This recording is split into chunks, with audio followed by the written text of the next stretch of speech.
Pernah nggak sih, di satu titik dalam hidup, kita merasa lelah banget sama kesulitan yang datang terus-menerus? Sampai-sampai terlintas di kepala sebuah pertanyaan yang kedengarannya mustahil, mungkinkah Allah bosan pada kita?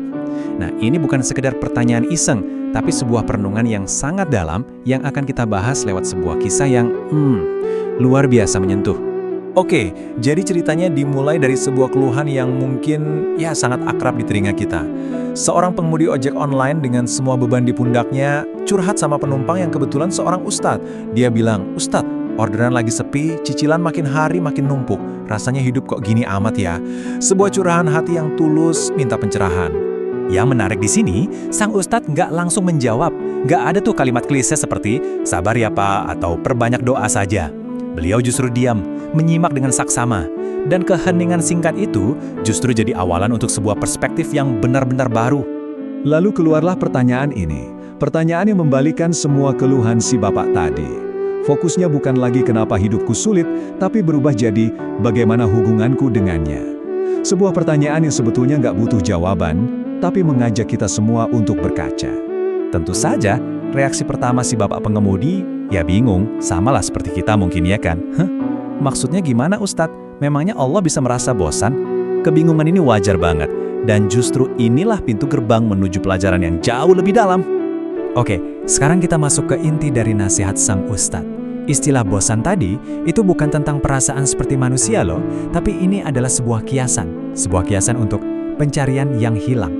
Konsepnya adalah Allah itu secara aktif mencari kita di tempat-tempat di mana seharusnya kita berada. Nah, ini dia penjelasannya. Bosan di sini adalah metafora untuk lelah mencari di tempat yang kosong. Jadi, masalahnya itu bukan karena Allah menjauh, sama sekali bukan. Tapi karena kita yang tidak ada di titik-titik pertemuan spiritual yang sudah Ia sediakan. Lalu sang Ustadz merinci, di mana saja sih pencarian itu terjadi? Beliau seolah-olah memberikan sebuah daftar periksa untuk koneksi spiritual kita.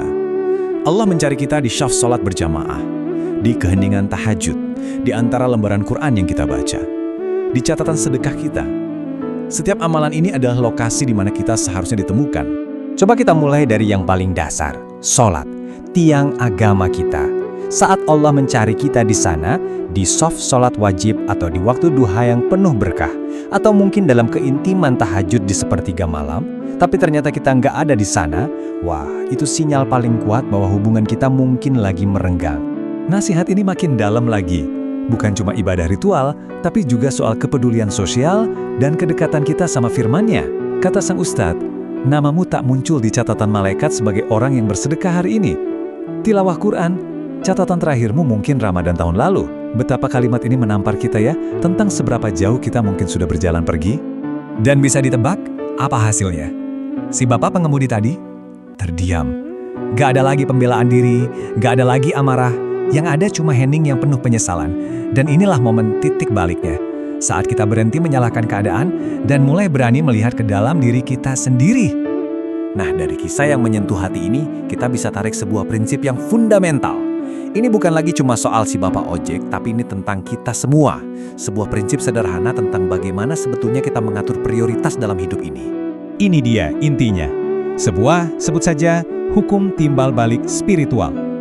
Kalau kita menjadikan Allah sebagai prioritas utama kita, dalam jadwal kita, dalam keputusan kita, dalam hati kita, maka Allah pun akan menjadikan urusan-urusan kita sebagai prioritasnya.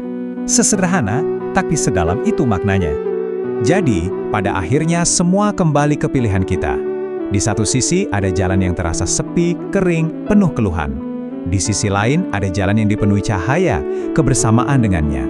Pertanyaannya bukan lagi di mana Allah, tapi di mana kita memilih untuk berada. Dan kita tutup perenungan kita dengan nasihat yang indah ini. Jangan sampai kita berada terlalu jauh, sehingga Allah sulit menemukan kita saat Ia hendak melimpahkan rahmat dan rizkinya.